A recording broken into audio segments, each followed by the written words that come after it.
देशभर NIAनं छापेमारी केली। 19 ठिकाणी झालेल्या या छापेमारीपैकी 3 ठिकाणं ही महाराष्ट्रामधली होती। मुंबई, पुणे आणि अमरावतीमध्ये आज NIAनं धाड टाकली आणि या कारवाईत एकाला अटक झाली तर 4घांना ताब्यात घेतलं। या कारवाईनंतर आता मोठी बातमी समोर येते। बघूयात कुठे आणि कशी झाली आहे कारवाई।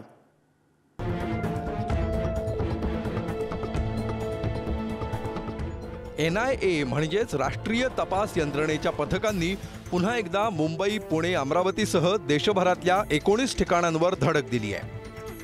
अमरावती जिल्ह्यात अचलपूरकर गाढ झोपेत असताना मध्यरात्री पथक त्या ठिकाणी पोहोचलं। कॉलेजात शिक्षण घेत असलेल्या तिथल्या एका विद्यार्थ्याला चौकशीसाठी ताब्यात घेतलंय। अचलापुरातून ताब्यात घेतलेल्या तरुणाची अमरावतीच्या जोग स्कूलमध्ये कडेकोट बंदोबस्तात चौकशी करण्यात आली आहे। राज्याच्या अनेक भागात आज NIAच्या पथकाने छापेमारी केलेली आहे आणि याच पार्श्वभूमीवर अमरावतीमध्ये देखील छापेमारी करण्यात आलेली आहे। मध्यरात्री दरम्यान अमरावतीच्या अचलपूर परिसरात NIAचं पथक दाखल झालं होतं। त्यानंतर त्यांनी एका संशयित विद्यार्थ्याला त्याची चौकशीकरिता ताब्यात घेतलं। त्याच्या घरी जाऊन त्याची रात्रीपासून चौकशी करण्यात आली आणि मध्य दुपारीपर्यंत जर बघितलं तर त्याला अमरावतीमध्ये आणण्यात आलं। NIA पथकाची अजून सुद्धा त्या विद्यार्थ्यांसोबत चौकशी सुरू आहे, कारण दहशतवादी संघटनांसोबत असल्याचा संशय त्या NIA पथकाला येतो आहे आणि याचमुळे त्या विद्यार्थ्याची अजूनही NIA पथकांकडून चौकशी जी आहे ती सुरूच आहे। दुसरीकडे पुण्यात त्याच्याच वयाच्या शिक्षण घेणाऱ्या विद्यार्थ्यालाही ताब्यात घेण्यात आलं। त्याच्याकडे चौकशी केल्यानंतर त्याच्या मोबाईलसह एक इलेक्ट्रॉनिक डिव्हाइस जप्त करून चौकशीनंतर सोडून देण्यात आलाय।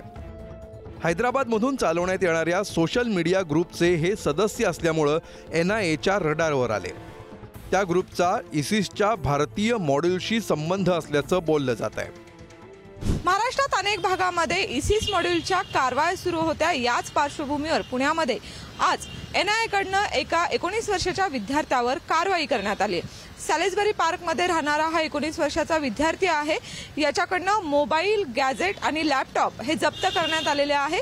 बंगळूरमधल्या ISIS मॉड्यूलच्या टेलिग्राम ग्रुपमध्ये हा संपर्कात असल्याची माहिती NIAला मिळाली आणि याच पार्श्वभूमीवर NIAने आज या विद्यार्थ्यावर कारवाई केलेली आहे आणि NIAकडनं या विद्यार्थ्याची कसून चौकशी सुरू आहे। आता इथून पुढच्या या तपासामध्ये आणखीन काय माहिती समोर येते हे पाहणं महत्त्वाचं ठरणार आहे।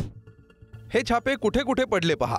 कर्नाटकमध्ये तब्बल 11 ठिकाणी, झारखंडमधील 4 ठिकाणांवर, महाराष्ट्रातील मुंबई, पुणे आणि अमरावतीत छापे टाकण्यात आले आणि दिल्लीत एका ठिकाणी NIAनं सोमवारी पहाटेपासून छापेमारी केली आहे। जुलै महिन्यापासून सुरू असलेल्या या अटक सत्रात कुख्यात दहशतवादी संघटना ISISचं मॉड्यूल सक्रिय झाल्याचा खुलासा झालाय। दहशतवादी संघटनेचे हँडलर रक्ता मांसाचा चिखल करण्यासाठी मोठ्या आर्थिक नुकसानीसाठी खतपाणी घालत असल्याची धक्कादायक माहितीही उघड झाली आहे। NIAच्या तपासात खुनशी दहशतवादी विचारांचं कनेक्शन मुंबई, ठाण्यासह महाराष्ट्रच नव्हे तर देशाच्या इतर भागातही असल्याचं समोर आलंय। नुकताच पडघ्याच्या बोरिवलीत NIAनं टाकलेल्या धाडीत हमासच्या समर्थनाचे आणि अल शाम नावानं वेगळं राष्ट्र निर्माण करण्याच्या प्रयत्नांचे पुरावे मिळाल्याचं सांगण्यात येत आहे। आतापर्यंतच्या छापासत्रात सोशल मीडियाच्या मायाजालाचा वापर करून दहशतवादी कारवायात तरुणांना ओढलं जात असल्याची शक्यता खात्रीमध्ये बदलताना दिसतीये। NIAनं बेड्या ठोकलेले हे आहेत गद्दार। बंगळुरूतून मोहम्मद मुनिरुद्दीन, सय्यद समीउल्लाह उर्फ सामी, मोहम्मद मुझम्मिल, बंगळुरूलगतच्या बेल्लारीतून मिनाज उर्फ मोहम्मद सुलेमान आणि सय्यद समीरला अटक करण्यात आली आहे। मुंबईतून अनास शेख, दिल्लीतून शयन रहमान उर्फ हुसेन आणि जमशेदपूरमधून मोहम्मद शहबाज उर्फ गुड्डूला NIAनं या धाड सत्रावेळी अटक केली आहे। त्यांच्याकडून घातपातासाठी वापरण्यात येणारं साहित्यही जप्त करण्यात आलंय। त्यामध्ये स्फोटक रसायनं आणि धारदार शस्त्रांसोबत रोकडही आहे। अमरावतीतून दहशतवादी कृत्याशी संबंधित तब्बल 11 जणांविरुद्ध गुन्हा नोंदवत त्यातील आरोपींना याआधी अटक करण्यात आली होती।